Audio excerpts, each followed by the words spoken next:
شروع اللہ کا نام لے کر جو بڑا مہربان نہایت رحم والا ہے۔ آسمان کی قسم جس میں برج ہیں، اور اس دن کی جس کا وعدہ ہے، اور حاضر ہونے والے کی اور اس کی جس کے پاس حاضر ہوتے ہیں، کہ خندقوں والے ہلاک کر دیے گئے، یعنی آگ کی خندقیں جس میں ایندھن جھونک رکھا تھا، جبکہ وہ ان کے کناروں پر بیٹھے ہوئے تھے اور جو ظلم وہ اہل ایمان پر کر رہے تھے ان کا نظارہ کر رہے تھے،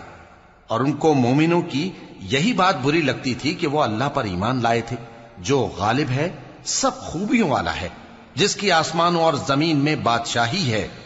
اور اللہ ہر چیز سے واقف ہے۔ جن لوگوں نے مومن مردوں اور مومن عورتوں کو تکلیفیں دیں اور توبہ نہ کی، ان کو دوزخ کا اور عذاب بھی ہوگا اور جلنے کا عذاب بھی،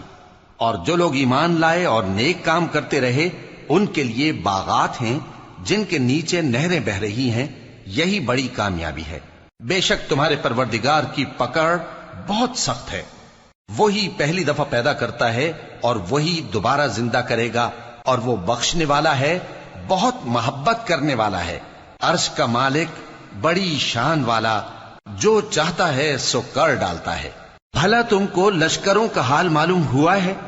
یعنی فرعون اور سمود کا؟ اصل بات یہ ہے کہ کافر مستقل جھٹلانے میں لگے ہیں،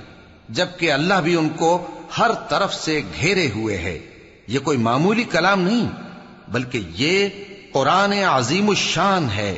لوح محفوظ میں لکھا ہوا۔